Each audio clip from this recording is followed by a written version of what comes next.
Hello everybody.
Hi Duchess, welcome to the live session.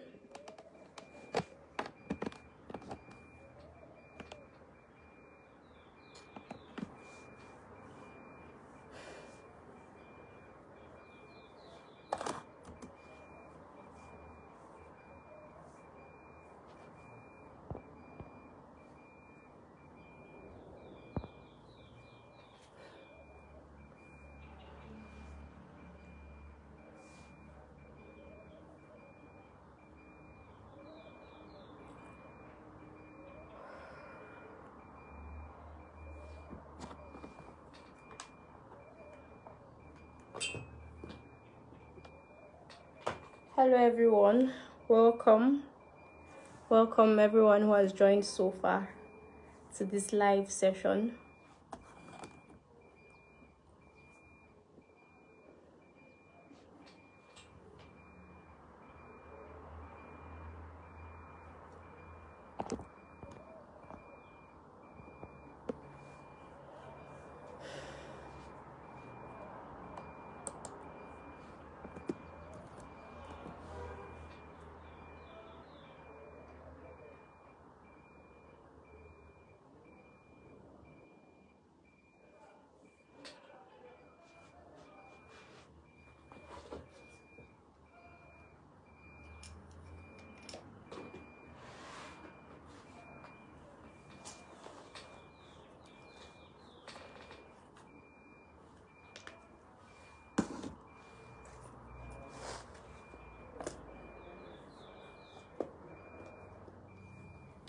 Hi everyone, welcome. We'll start in a bit. We just need to wait for a couple more people to join, and also those who would be addressing us this evening, and then we can properly start.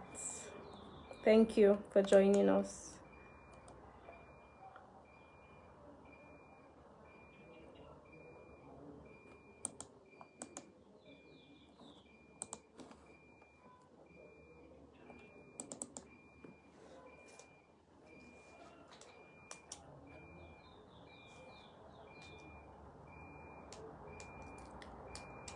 Hi Rahi, thank you for joining us. We are glad you like being here. Welcome.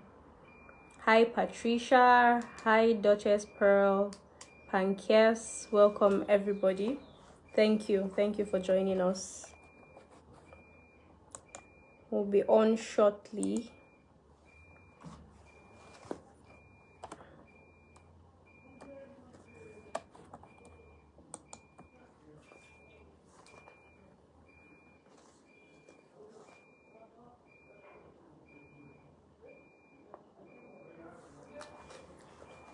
Welcome everyone. Once our speakers come on, we would begin. Thank you for being here everyone. Thank you.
Hello, everyone who is just joining. Welcome to this live session. Thank you for being here. We're just waiting on a couple more persons and then we can start. Thank you for joining us. And if you're not following us yet, please do well to follow us so you could get more updates. Thank you for being here. Thank you.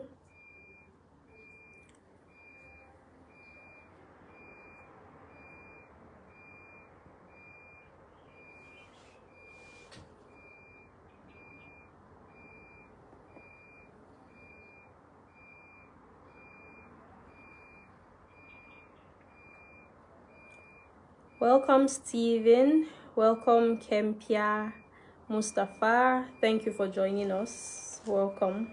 Welcome.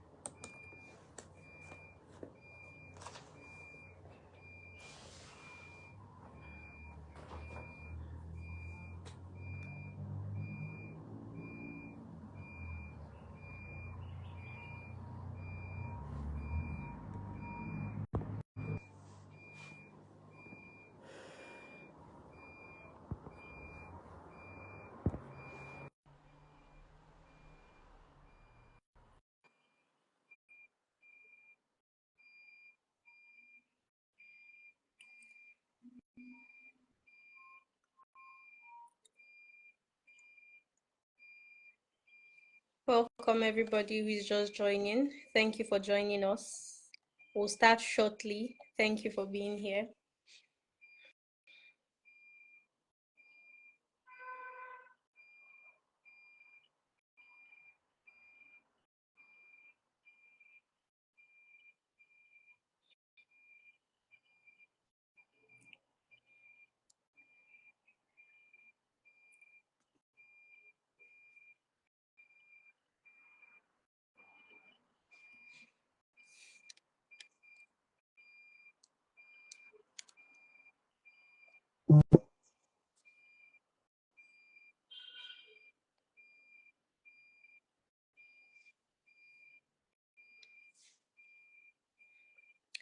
Good evening, Jennifer. Thank you for joining us. Welcome. Thank you for being here.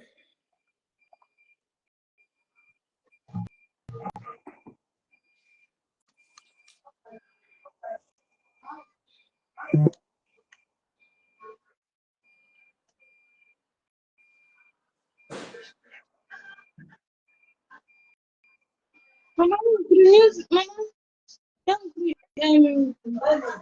young,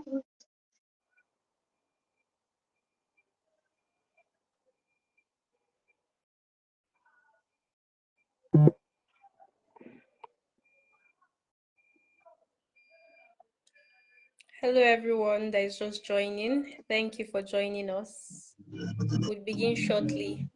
Thank you for being here.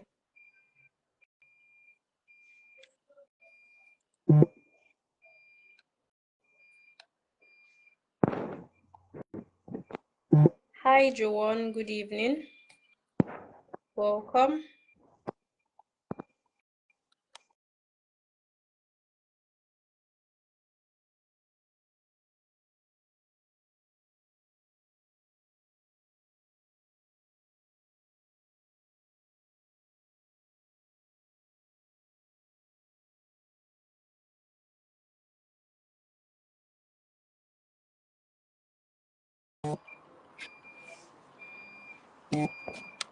Hello, everyone.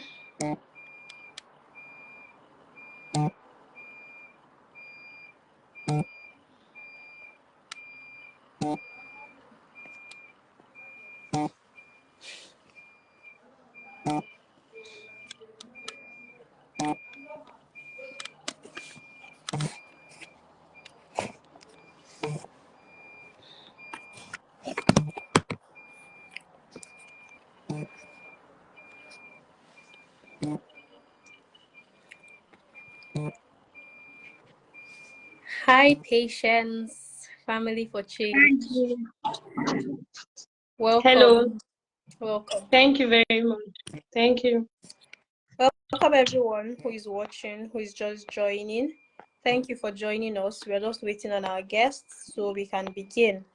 Thank you. Thank you for joining us. Yeah, thank you very much.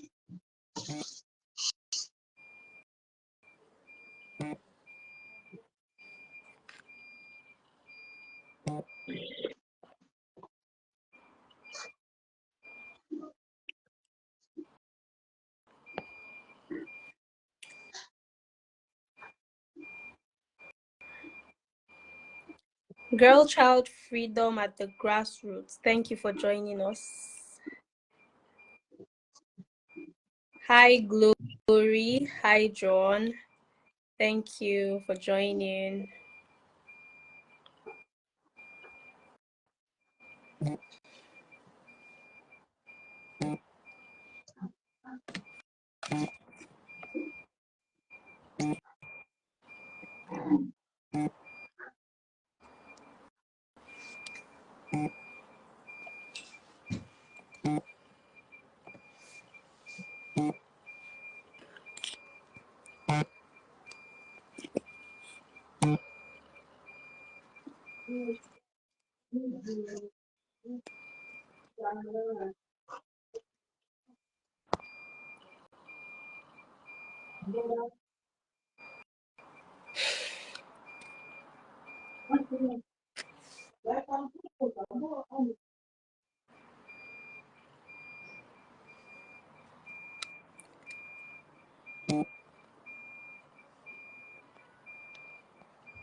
Hi, Stephen. Once our guests join us, we'll start and we'll be done in no time. Thank you for joining us.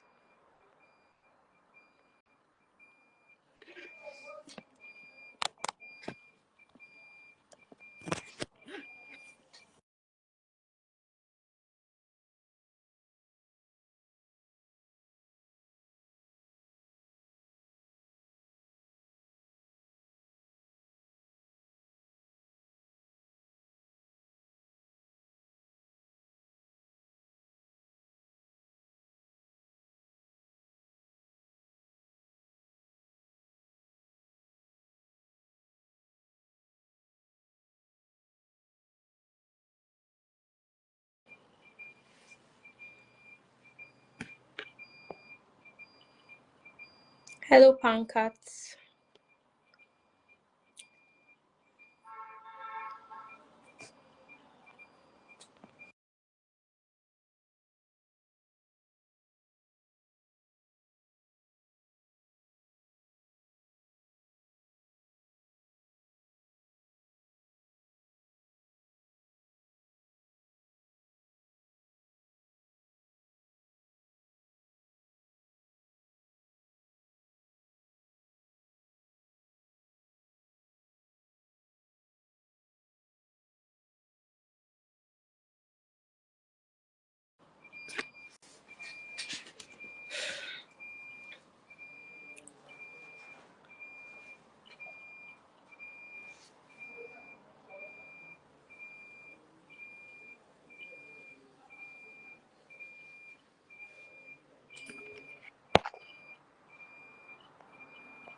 Okay, everyone, welcome once again. One of our speakers is here.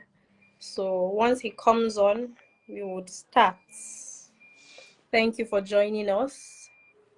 This live program is brought to you by Safe House for Justice and Human Empowerment in collaboration with Family for Change. Thank you for being here. This is in celebration of the International Day of Education. This live is to mark that event that takes place every year on the 24th of January. Hello, Pankat. Welcome. Thank you Yeah, for being here. hello everyone. Good evening.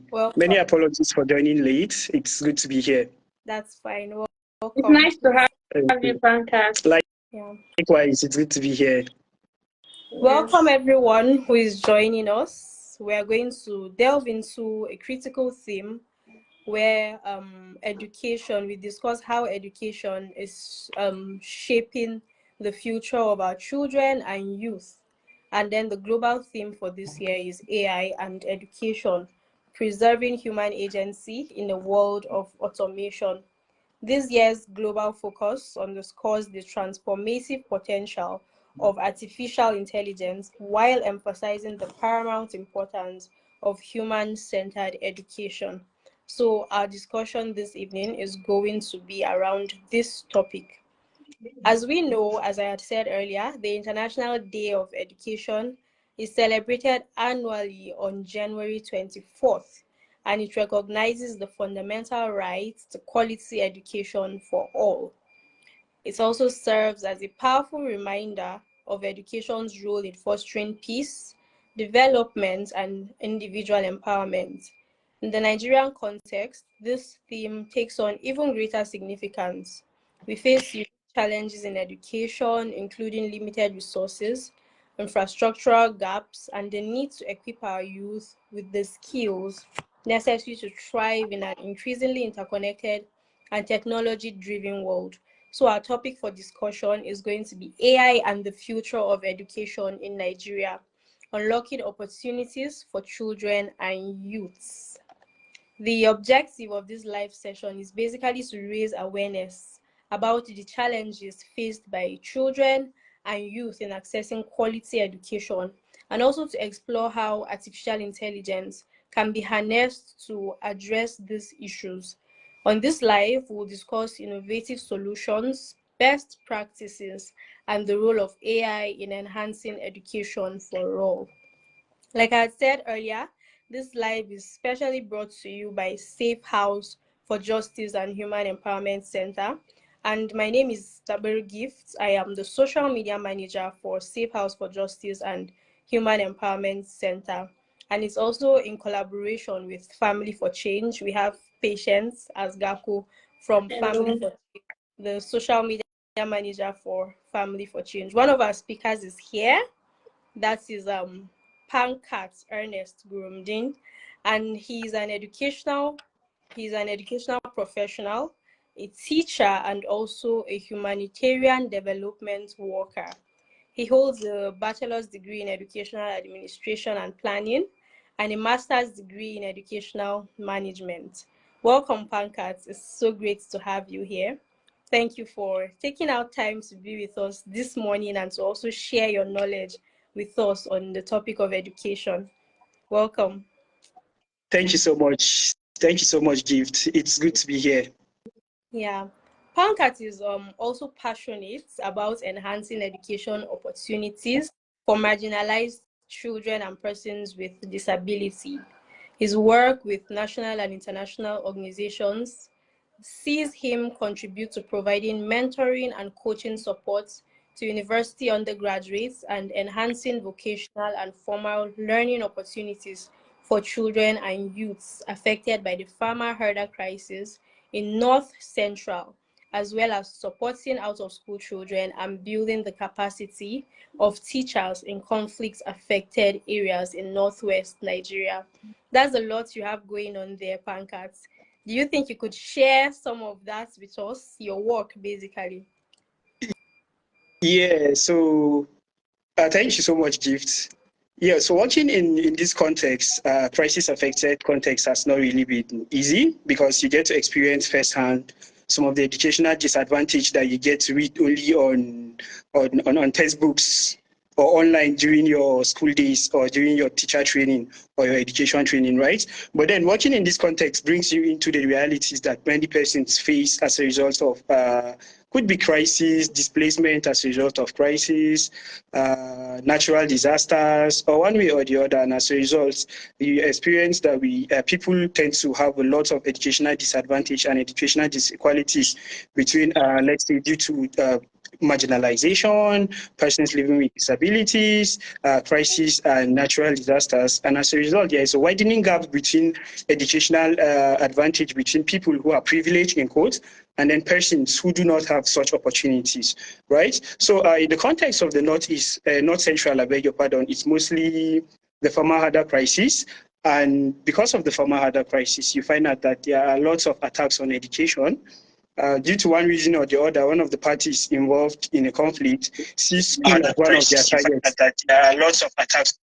See school as one of their target, and then they will want to attack school and then attack teachers, attack students on their way, attack some of the infrastructure and the likes, right? So you find out that as a result of this, persons are forced out of their homes, persons are displaced, persons are not having the opportunity to go to school because of all these factors, right? And then looking at the Northwest, you look at the issue of banditry, kidnapping, and the likes, and all these factors tend to stop people from going to school. It tends to put people at a disadvantage of going to school. Why? Because some of the remote communities, people are afraid of going to school. What will happen on my way to school? What will happen in school? What will happen on my way back home from school? So these are some of the challenges that people face in their quest for learning and education. So my work as with humanitarian organizations, particularly targeting or focus on education, is my continued efforts to ensure that these persons who are marginalized, these persons who have been forced to displacement, or these persons who are, due to one reason or the other, not having equal opportunities or equal education opportunities, are able to get education, right? Are able to get education. They're able to access schools. They're able to have access to the learning materials. They're able to have access to teachers. They're able to have access to curriculum, that's updated curriculum as well, right? And even for the teachers, right?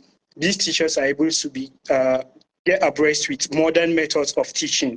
You find out in this crisis context, one common thing is the fact that persons are forced to undergo trauma because of their experiences. I remember one time I was in a school, and then it's not even in a school in Bokos, that is in North Central, that's particularly Plateau State. So towards the end of the year, we went there, had some activity with the learners, the teachers, some parents from the community, and the unfortunate attack on education or attack in a particular community in Bokos that happened, right? We find out that these learners were exposed to lots of traumatic events. And permit me to share, but one of the learners who was in that community in Bokos was exposed to, I don't know the last memory that person had, but it was like the enemies, in quotes now, were coming. So the community elders and leaders had to gather the children in one place and ask them to be taking stones to throw against the enemies. And then that was the last memory that this child had. And then he went unconscious. The next moment is he now woke up in the hospital, right? This child now woke up in the hospital. And he was stuck in that last memory he had of what? Of throwing stones to the enemy. So this child now, what happened, once he woke up and regained consciousness, he was still looking for things just around to throw against whoever he doesn't know. He only had memory of his parents, his mom, his dad, and just very near siblings. Everybody who he didn't know at that moment was an enemy that was coming to hurt him or attack him. So you see, these are some of the challenges that persons, especially children, face in some of these areas that I work. So some of our interventions are targeted towards recovery. These persons or these learners that have been involved or that are forced to witness some of these gory things, we set them on a path of recovery for them to be able to regain themselves, their self-resilience, to be able to recover from these traumatic experiences. And this we do through psychosocial support, mental and psychosocial support, just to ensure that these learners or these persons that have been forced to experience some of these things are put in a path of recovery to be able to gain themselves and then recover and then be able to enjoy equal education opportunities, just as their peers in other contexts. That sounds like commendable work. That's a lot of work you're doing there. Well done. Thank but now you. we'd have to delve into the live and then the purpose of the live proper. Remember, everyone, the theme for our Facebook Live is AI and the future of education in Nigeria, unlocking opportunities for children and youths. And so everything we'll be discussing would be around this topic. So, Pankaj, I would like to ask you, what is AI and how does it work in simple terms?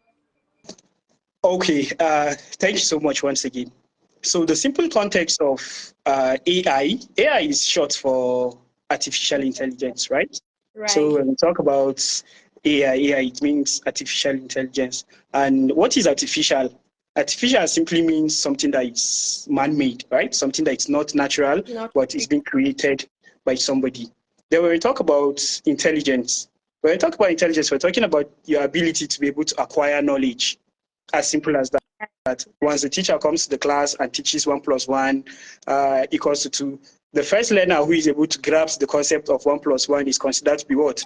Intelligent. Why? Because he has the ability to be able to what? Gain that knowledge as it comes or at that moment, right? So that's basically the concept of intelligence. It's just talking about our ability to be able to solve complex problems, our ability to be able to think, use our minds, and then be able to make judgments based on opinions, based on experiences, based on what we've been able to encounter or experience, right? Then when we talk about artificial intelligence, just in the layman's terminology, putting these two concepts together, what do we get? We get the concept of artificial intelligence, right? So the concept of artificial intelligence, simply put, is talking about man-made knowledge, right? Not natural knowledge, just as simple as man-made knowledge. These machines that are artificial, that are created by humans, what knowledge, that is human knowledge now, has been put into these machines so that the machines are now being able to what? Think as human beings. They're able to what? Give judgments as a human would do. They're able to replicate, or they try so hard to be able to replicate what the human mind is going to do. And that is the concept of artificial intelligence, right? It is the technology that enables machine to perform tasks just as a human would do, or that requires human intelligence, right? It refers to the simulation of human intelligence in machines. So this artificial intelligence tries to what? Simulate the human mind in what? In machines, and try to what? Apply them in these machines. And then whatever these machines do, or this technology do, in quotes, it's expected that it is near perfection to what the human mind was going or is going to do, as the case may be. So that is the concept of artificial intelligence, simply put. That's a very broad description. Thank you for that. Could you give us some examples of this AI that we're talking about that people already use in everyday life? Yeah, so it is so that the artificial intelligence applies to almost every aspect of human life. Practically everything we do has concept of human artificial intelligence, be it directly or indirectly, be it we know or we don't know. It has one or two forms of artificial intelligence. Let me bring a practical example. You just, let's say on your Facebook feed or on your Facebook, you just see a wristwatch. I'd be like, oh, I like this wristwatch. You looked at the wristwatch today. Tomorrow you'll be like, I like this wristwatch. You just check it out, maybe read, or even if you're trying to buy a wristwatch, you go to your Google and then you browse a particular type of wristwatch. What happens? You find out that for the next couple of days, your Facebook feed, in fact, most of your social media feed tend to have what? Show you wristwatches, showing wristwatches. And people begin to wonder, like, is it that these people are in my mind, or just because I thought about this, it is all over the place? It is because of the artificial intelligence, right? The artificial intelligence is trying to simulate your mind. It has understood that this gentleman loves wristwatches, or this gentle lady loves wristwatches. And as a result, what am I going to do? It throws wristwatches all over in your faces. right? So that is that. Another application of AI in our everyday life is the artificial intelligence has been brought so close to us. On your WhatsApp today, you have what? You have Meta, right? Yeah. And Meta is an artificial intelligence tool that you can just go and what? Just drop Ask a any message, and then you expect, and you get instant feedback from it, right? that Even on your Facebook, you have that. Even in Google, Google has equally also adopted that. In the past, when you search for stuff on Google, Google probably shows you Wikipedia, then it shows you some other reference materials on that topic that you have searched. But this time around, when you search something on Google, what comes up first? It is the AI response that comes to you first, right? It is the AI response that comes to you first. And then what happens? It is from there you then filter what you want or what you don't want, right? So these are some of the ways that artificial intelligence have been brought into us, and then we make use of it in our everyday life, be it directly or indirectly, be it consciously or unconsciously, but we use them. Your iPhone, Alexa, Siri, all the command you give, you just be on your bed and just give a command to either Siri or Alexa, and what? Based on your voice command, it replicates or it does the command that you are giving, it acts the instruction that you have given it. So that is how the AI has been embedded into our everyday life and activity. Thank you, Pankaj. That's a profound insight. And while you were speaking, our second speaker joined us. Thank you for joining us, Solata. Welcome. Could you please turn your camera to face you so we can see you? Hello, Solata. Hello. Hi, we can't see you. Could you please turn your camera? Okay. Yes, we can see you now. Welcome to this live session. So I would quickly introduce Solata. She's Solata Dioro. She's a prolific social work professional committed to fostering quality education with a robust background in communication and social work. Solata is ardent on using her knowledge and skills to enhance knowledge base and social well-being of individuals. Thank you for joining us, Solata. We are very happy to have you here, share your insights and your knowledge with us. So I'd go right into it to ask you a question. Can you tell us how AI can be used in education? Before you came, we already discussed the background of AI and some of its examples. So I'd like you to tell us how AI can be used in education. Okay, thank you very much, Gift, for your question. Okay, I was, even though I had not connected, I listened to Pankaj's talk. Yes, we can use AI in the educational sector for many reasons, and we have some of these softwares that we use. We have the Meta AI, just like you rightly mentioned. We have Gemini, we have Chat GPT, okay?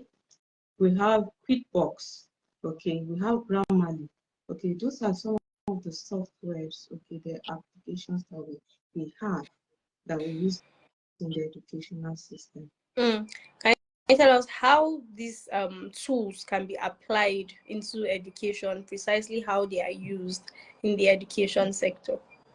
Okay, basically they can be used for research, for the purpose of research, as the educational system is all concerned about research. And what are they researching about? Things that concern human beings, things that concern the society as a whole.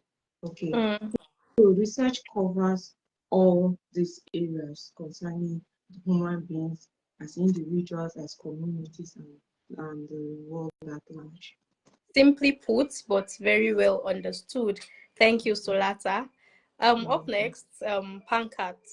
Please, what are the specific challenges and opportunities for education in Nigeria? Okay, yeah, thank you so much once again. So talking about some of the challenges that we encounter in Nigeria. Okay, let me talk about some AI-related challenges in our quest to be able to infuse the artificial technology into education here in Nigeria. One will be infrastructure, right? Okay. Infrastructure. There is a huge deficit in the infrastructural level that will enable us to be able to make use of this artificial intelligence as it's expected. For you to be able to make use of artificial intelligence efficiently in Nigeria, you need access to internet, right? Because the internet is, of course, the artificial intelligence is an internet-powered app, or it's an internet-driven technology, right? So you need the internet to be able to access that. But then there is a huge deficit in the internet in our country. That's talking about infrastructure now. How many persons have access to internet in the whole of Nigeria? You find out that if you if you try to check the statistics, you find out that there is a huge gap between internet and then the people of Nigeria, right? So as a result of that, many people in the rural areas have very limited access to this internet, and that limits their ability to be able to apply the artificial intelligence in education. And then talking about infrastructure again, you of course need mobile phones, iPads, laptops to be able to maneuver the artificial intelligence, because it is not a manual tool. Just as back in the days, you could easily go to a library, get a textbook, come open it, look for what you're looking for, whatever information you're looking for. But the artificial technology does not work like that. You need devices. You need technological devices to be able to access the artificial intelligence. But if you look at it, you find out that there is a huge gap. Many persons don't have mobile phones or internet, or of course modern devices that have access to internet. They lack laptops, they lack iPads and the likes, right? So that causes a huge deficit in a huge gap rather between application of artificial intelligence and then of course education in Nigeria. Another one would be the conservative nature of persons in Nigeria, or attitude of people. Unlike other countries, when a new technology comes up, you find out that persons are very open and are very receptive towards it. But here in Nigeria, due to one reason or the other, many people don't jump on such opportunities. And as a result, there is such a conservative attitude towards acceptance of these kind of technologies, right? And because of this attitude, you find out that there is a widening gap between the West and here in Africa, talking about West Africa and then Nigeria in particularly. There is a huge deficit between Western countries and us. Why? Because they accepted this technology when it came early, invested in it, and then grew with it. But for us, we are very conservative. We are not receptive. We are not open-hearted or open-armed to receive such technology. And because of that, we have a huge gap in, this is a challenge in our application of artificial intelligence and education, right? Then awareness, there's very limited awareness, right? There's a huge for us to benefit in the world of artificial technology as it relates to education. But how many people have such awareness? You find out that not many people here have good knowledge about it. If we talk about artificial intelligence now, a lot of persons will be tempted to restrict their knowledge of artificial intelligence to the ChatGPT. But do you know that there are tons of other tools that are artificial intelligence that you can use in your study? Earlier, Solata helped us with mentioning quite a few of them, right? So there is a limited awareness about that. Now, if I'm to ask, China just, I think yesterday or day before, released another AI technology that is even giving ChatGPT a run for its money. But how many people know about it? They call it the DeepSeek. But how many people know about it? Even some of us are here on this. Don't know about it yet. you see? So there is a very limited awareness. And from the feedback or from reviews that are coming up from the DeepSeek, it's a Chinese-based technology. You hear that it is even more than the ChatGPT, but many people don't know about it. And that is a problem of awareness, right? So these are some of the specific challenges that we're encountering. And then looking about opportunities, what are some of the opportunities that exist? One would be the fact that there is an increased knowledge about technology and education, right? There is an increased knowledge. I think since the COVID era, once people realized, okay, something can actually happen and take us out of our schools for quite a number of time, people now began to try to invest in alternative form of learning, and then of course which are technology based, right? And then the AI has come to make it easy for us. So these are some of the ways people have been able to adapt with the increase in technology or with the growing technology. So yes, the artificial intelligence is also providing us an opportunity in education.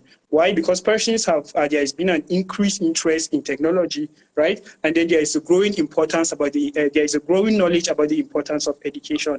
A lot of persons far and near invest so much in education these days.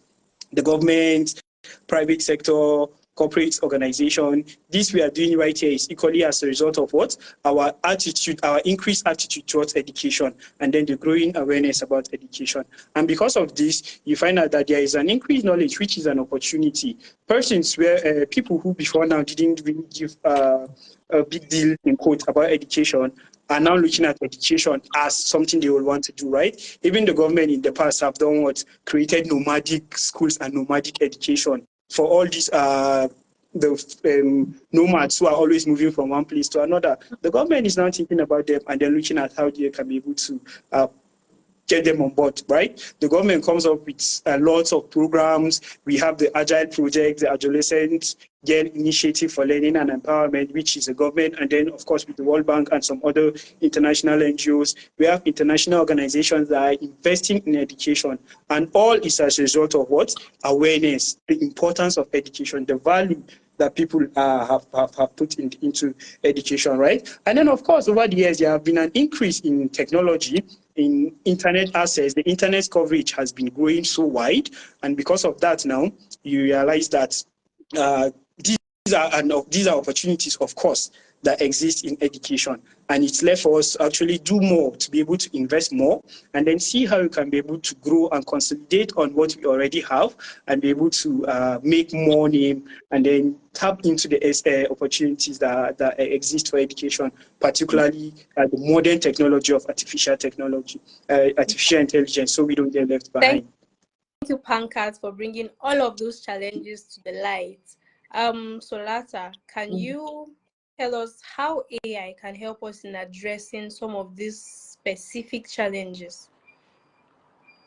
Pankaj mentioned challenges like lack of awareness, lack of access to some of these technological devices, and even lack of schools and even internet service in a whole. So can you tell us how AI can help us in addressing some of these challenges? Okay, thank you, Gift. The approach we'll have to use, to overcome these challenges has to be a holistic approach. Okay, what do I mean by that? It has to start from the foundation. Okay, you agree with me that people who grow up in the urban areas that attend good schools. Okay, what I mean by good schools is schools that offer computer-based education. You cannot compare them with children that are coming from rural areas, that do not have access to all these opportunities of using the computer. So it has to first of all start from the foundation of a child, of a person, before we can move on. So if it's going to start at the foundational level, it means that it will also address the issue of the infrastructure. It means that there is going to be provision of these services right from the primary level, the primary schools for individuals. That's the foundational education. Okay, so by the time we have children that are growing with knowledge of the computer, they'll be able to adapt more when you now start bringing these AI applications for them to use, to also add to what they already know. Okay. Pankaj also talked about funding. Okay. Right. It's a crucial part. If we're going to work on the infrastructure, we can't do that without funding. Okay.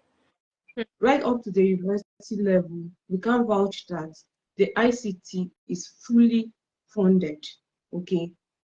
How many of the campuses do you walk into their libraries and you can get internet connection and just go through it and then do your assignments? So we have to address it at all levels of our education in order for us to meet up with world practices. Okay, we are way behind.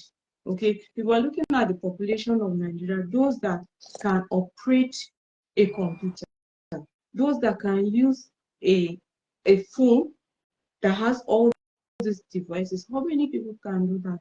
How many people know that just on the WhatsApp, there's Meta AI there, where any information you want to get, you can just query it there, search, and it will give you responses to what you have. How many people know that? Okay, we have personal AI too that is there for us to utilize. So all those things has to do with also the orientation of individuals, and we need to work on that. If we don't do that, we'll still be left behind. Absolutely right. Now, how can we ensure that AI in education benefits all students in Nigeria, regardless of their background or location? Like you rightly mentioned, a lot of these children don't even know how to operate phones.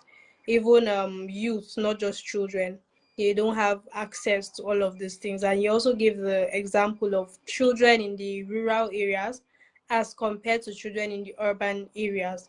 So how can we ensure that everybody benefits regardless of their background now? How can we ensure that AI in education is beneficial for all of the students in Nigeria? It has to do with accessibility, Okay. having the access to it. And when we're looking at access, we're not only looking at how affordable is this service, how available is this service. Okay, if you take it from these two angles, okay, it is available, it is affordable, I think almost everybody will be able to utilize it efficiently. That's right. So you're trying to say it's the job of the people at the top basically to provide us with these things, make it available, make it affordable, so that everybody, regardless of their background, will be able to benefit from AI. Thank you very much. Pankaj, what do you have to say about this? Yeah, so thank you so much, Sulata, for such a wonderful contribution. So for the AI to be able to benefit everybody in Nigeria, especially our learners, I think we need to adapt it to our context, right? The artificial intelligence should be adapted to our context, because it is a following technology, or it's an alien technology, forgive my use of that word. But what I mean in essence, it is a foreign technology we are adopting. Now, these people, when they were making their own technology, they factored, or they considered factors within their own context and their territory, right? Remember, the ChatGPT, for example, it's an American tool. The DeepSeek, for example, it's a Chinese tool. When the people who were developing this technology, they invested their own research from their own context into such technology, right? So for us here in Nigeria to be able to make good use of this technology, we have to adapt it to our own context, right? So we have to adapt it and maybe make our own. Not really make it our own in essence, but we should be able to adapt it to our own culture. We should be able to adapt it to fit into our culture, right? If you look up something now, it's a foreign. It's likely to come from, if you research something now, let's say using the ChatGPT, throw it a question, it is an author from a different country. That's the feedback you may get, right? What about our own traditional authors here? What about our people that have done research here? What about their own inputs? You find out that the artificial intelligence does not consider it more. Why? Because it is the culture of those other people or their own research that was put into during the development of the technology, right? So you should be able to adapt it. Let's look at our language. We should be able to make use of the artificial intelligence and talk to it in Hausa, and it gives us response. You search something in Igbo and you get your own response. You search something in your traditional native language and you get response. So we should adapt it to our context, the curriculum also, right? Then, of course, we should make it affordable. The access to the internet should be what? Should be affordable. By the time we're able to make it affordable, we'll find out that a lot of persons in Nigeria are able to what? Benefit from it. But I think just recently, the Nigerian Telecommunication Network came out and said what? They were going to increase the cost for SMS, they were going to increase the cost for data, they were going to increase the cost for calls, right? So you find out that as a result of this, a lot of people will be less disprivileged from what? Accessing or benefiting from this artificial intelligence. But by the time we make AI tools to be free and affordable, cost of data it's affordable. Cost of having a mobile device, be it a handset, an iPad, or even a laptop, is affordable. You find out that it benefits a lot of people, right? So these are some of the investments that we can actually do in order to ensure that AI becomes affordable and benefits everybody in our context here in Nigeria. You both have spoken really well and given insights on how this can be beneficial to all students in Nigeria. But then, these very students that we speak of, in order for them to succeed in the future, where, of course, AI is prevalent, AI is just starting, and we know that in the nearest future, it's only going to get bigger and bigger, and better technology and more is going to keep coming into existence. So what skills do you think our students need to possess now, our students in Nigeria? What skills do you think they need in order to succeed in the future where AI is prevalent? Okay, so an important skill learners or children in Nigeria need to possess in order to be able to fit into an AI-driven technology. Number one is digital literacy, right? You have to be tech savvy. You understand? The era of saying I'm not a tech person is no more. Why? Because everything we do now is tech-based, or it has one or two form of technology in it, right? There are times whereby you have the luxury of saying, I'm not really a tech bro or a tech sis, but now you are being forced to become a tech bro and a tech sis. Why? Because the world is going digital, right? So for you to be able to fit in, the skill you need will be what? Digital literacy. You should be able to have that knowledge to be able to what? Operate in a technology-driven world. Right? We will find out our mothers now are able to what? Operate Android phones. They're able to what? Operate Android phones. They have Facebook accounts. They're able to do something. Then what about young persons? Can you fold your arms and say you are not a tech person, hence you are not going to jump on some of these opportunities? No, right? So an important skill that people need to possess is what? Digital literacy, right? Let's familiarize ourselves with some of this technology as they come about, as that is going to guide us in fitting into a technology-driven world, right? Then you have to have critical thinking. If you want to fit in the world of technology, you have to what? Be a critical thinker. For example, if you search for something on the internet gives you lots of different feedbacks, right? You can get up to 10, 20, 30 resources based on the search you gave or the instruction that you give. Now, does that mean you take all 30 or all 40 or all 100 that the technology is giving you? No. You have to have critical thinking to be able to make sense of information, to be able to deduce what you need at that particular time, right? Remember, the man makes the machine does not make the man. So you are in charge of that technology, not the other way around. So whatever information that the technology gives you, you should be able to what? You should be able to be a critical thinker, to be able to make sense of every information. We said earlier that it's the machine who is being taught to think like a human being, not you who is being taught to think like a machine. So it is originally your intelligence that the machine is seeking to what? Adapt or apply. So let's not make it the other way around, such that we have zero intelligence no more. Remember,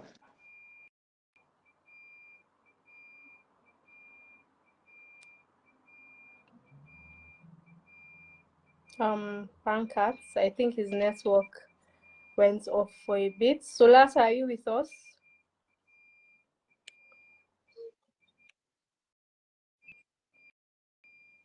Oh, it's back up.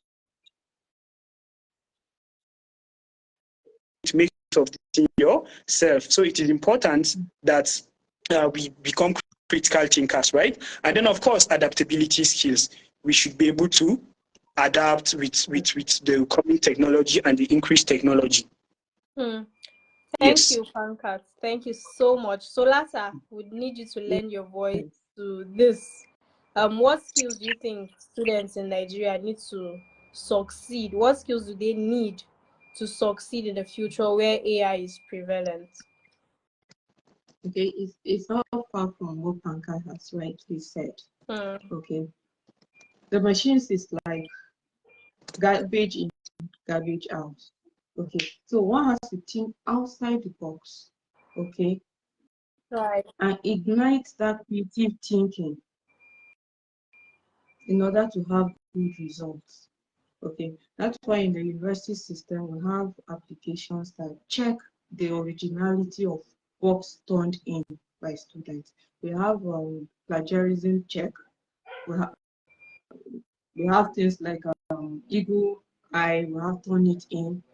Those are applications that are being used to check how original a work that is being submitted is. Okay, but a lot of universities are not into that. They do not use that. So whatever garbage is students sending, as a result of garbage out of the system, okay, of AI represent. Okay, so one has to think outside the box in order to, yes, in order to have original work. Rightly put, both of you. You've given a great insight to this. You actually need to be tech savvy. You also need to be intelligent enough to be able to sieve out the information. The internet has a lot of information and resources, and is left for you to be a critical thinker. And also critical thinking applies to just what Solata said just now. What you give it is what it will give back to you. So the prompts you give these tools also requires some level of critical thinking. So moving forward, Solata, what are the ethical considerations surrounding the use of AI in education? And then how can we ensure that AI is used responsibly in our schools and institutions? I know just now you spoke about plagiarism checker, like when students turn in projects, you check all of this to make sure that they don't copy it and just paste it. So I believe that is one of the ethical considerations, but then give us more insights into that and how AI can be used responsibly in schools and institutions. Okay, I can speak rightly for my institution, for example.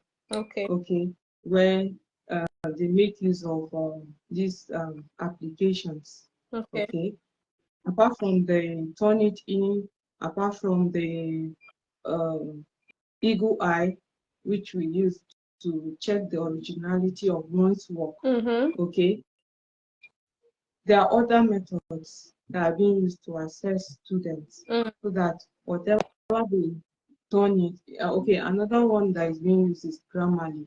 Okay, to check the kind of grammar. Young people these days are fond of like just writing short codes. Okay, right. spoken English is totally different from what they end up writing. So we have all those checks and balances, okay, in place to checkmate the youthful things that are coming up these days.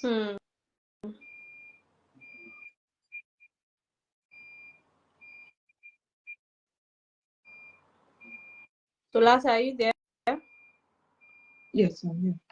All right.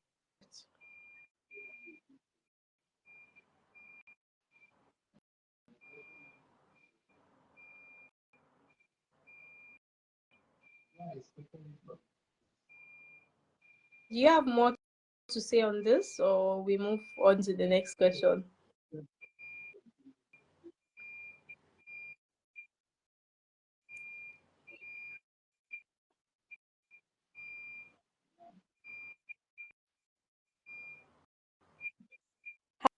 Hi, Solata. Hello. Yes, we are still with you. Okay. You still have Sorry. some more to say, or we move on to the next question? Okay, we can move on. Right. We can move on. Thank you for answering that last question and giving us an example of tools that can be used to checkmate that these AI tools are used responsibly in your own institution.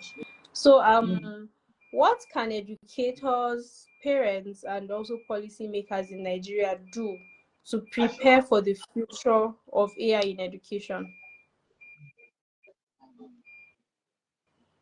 First, we have to look at the funding. Okay, I believe that's on the part of. We'll continue to hammer on the funding. We'll continue to hammer on that, not just at the tertiary level. We have to look at it right down to the primary level. Okay, if we are able to do this, I think we'll have better students coming in even at the tertiary level. Okay.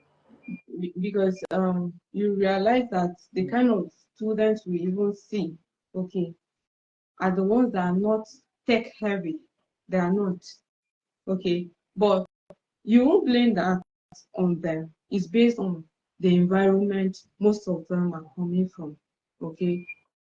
Some have never seen or touched a computer apart from when they had to like go in for JAMB. So how do such persons perform well? Right. Okay, so it has to be foundational. We have to start from somewhere to get somewhere. Okay. So I the totally funding will agree take care of the. when you say it's foundational, because imagine the first time you're getting in contact with the computer is during JAM. So I think it's also where necessary, or where possible rather, where possible, parents should introduce such technological devices to their children, to their wards, and then just to give them a grasp of what they would meet in the future, probably in schools and all of that. So yes, I totally agree with you. So can you tell us what can be done to ensure best practices in the use of AI in education in Nigeria? In terms, when we're looking at best practices, we're trying to look at what is obtainable at the international level. So it's not just at this level, okay? What is obtainable in other climes, okay? When you enter into a classroom, a typical classroom, what are you expecting to see at the primary level? This should all be put in place, okay? Right. Computer should be beyond teaching people the history of computers starting from abacus. We have no business learning how the abacus started. Teach people how they can use this. Okay, how to use what is already available. Okay, so when we have that in place, I think we'll have a better turnout. Okay. Thank you, Solata. So Welcome back. Goes down. So it's still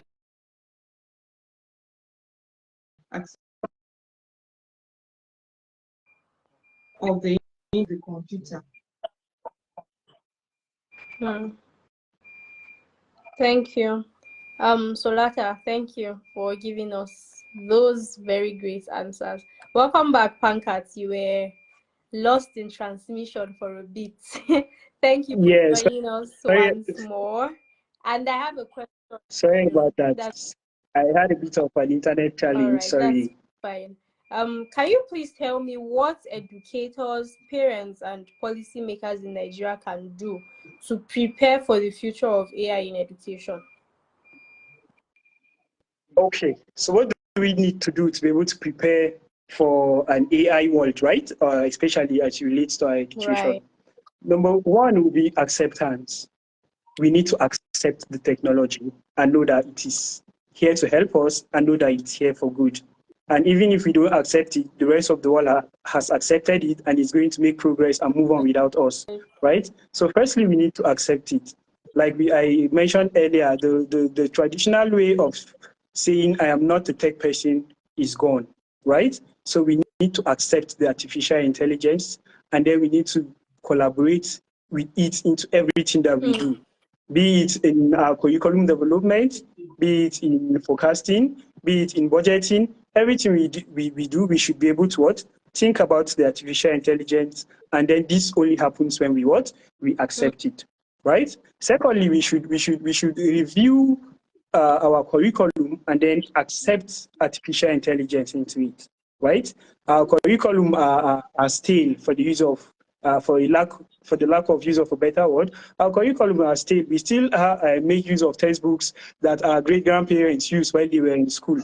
The curriculum has become so outdated. But with increase in technology, we should be able to what?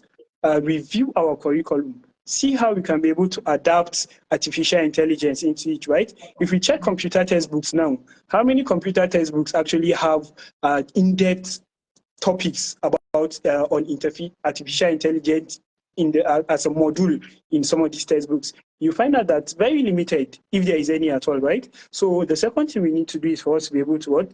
Review and include the artificial intelligence in our daily curriculum and in our daily schooling. So in so doing, you find out that the next generation of persons who are passing through the educational system in the country are what? Having to learn about this technology, and then it grows with them, and then they apply it in practically everything that we do, right? Then we need to budget. Policymakers need to budget to support the artificial intelligence as we draw our budget, be it at the federal level, at the state level, at the local government level, ministries, departments, agencies, government parastatals. Let us look at budgeting for the artificial intelligence. Let us look at accommodating the artificial intelligence to be able to what? To support with all the financial costs or the financial implications that comes with the usage of the AI, right? Remember, you have to invest in network mass just to boost the internet. You have to purchase communication devices. You have to purchase laptops, mobile phones, and the likes of them, right? So it is important that we budget. Policymakers need to budget to be able to accommodate this artificial intelligence as it comes, right? Then that's talking about the infrastructure. Let us conduct a baseline. It will be important for us to be able to conduct a baseline study into how much involvement is our country in artificial intelligence, right? The government, as well as policymakers, as well as people who are educators or are involved in education intervention in one way or the other, need to be able to what? Conduct firstly a baseline study, understand where we are, how much are we left behind in the application of artificial intelligence in education in our country. And that is going to inform or guide the next steps that we are going to do towards jumping on this train of artificial intelligence. And then we have to talk about regulation. We need to talk about regulation. I was having some challenges during when they spoke about the ethical considerations in the application of artificial intelligence. But I don't know how much was discussed during that time. But you find out that there is a lot of ethical considerations when we talk about the artificial intelligence in education. Just recently, I think last early this month or thereabout, there is a country, I don't remember the name of the country, but professors in that country came out and they were protesting students' usage of artificial intelligence in school. Why? Because students or learners no longer invest into studying and then into critical thinking. They just rely on artificial intelligence to do everything for them. And then professors from that country came out and then they were what? Protesting students' usage of artificial intelligence. So also how learners and professors are complaining about students' usage of artificial intelligence.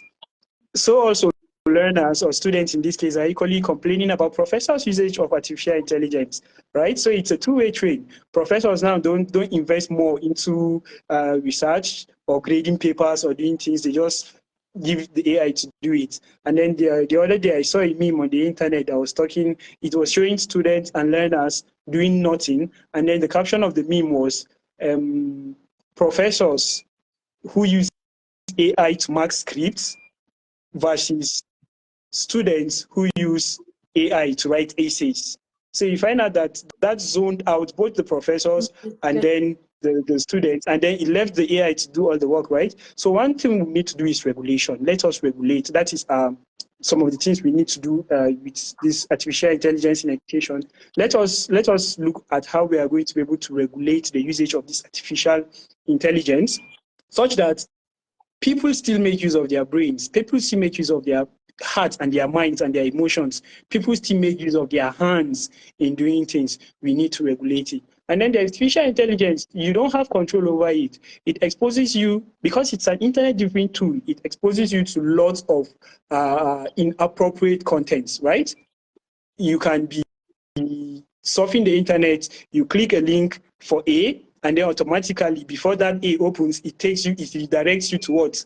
Totally different thing that wasn't even in your search at that time, right? So these are some of the things that we need to regulate. It is important. Pop-up ads, they just come up any moment without your control, right? So it is important that we regulate some of these things. Policymakers should be able to, yes, we are jumping on AI, we are accepting it, but we should put some regulations in place to be able to check it and ensure that the artificial intelligence lives up to its expectation and the purpose for which it's created, and then we apply it the right way in our education system. So yes, I feel these are some of the ways educators, parents, and policymakers can be able to ensure that AI thrives in education in our context. I totally agree with you both, especially when you spoke about regularization, because Solasa spoke about that as well, where in her institution they use some of those tools to also checkmate AI generated projects and stuff like that.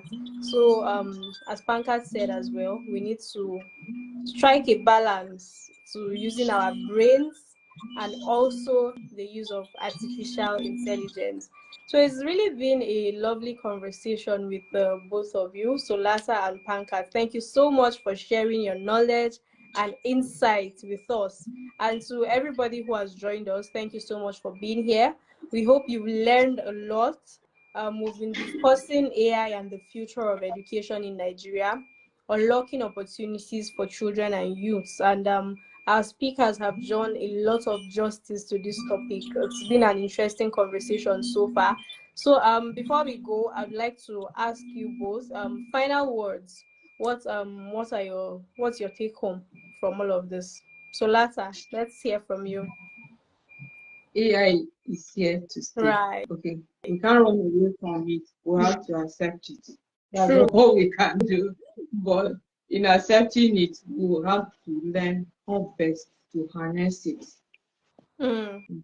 That's We have to learn how best to use it for our own good, so that we can still have those talents, those genuine original works streaming from people's brains, and not just a work turned in by a computer.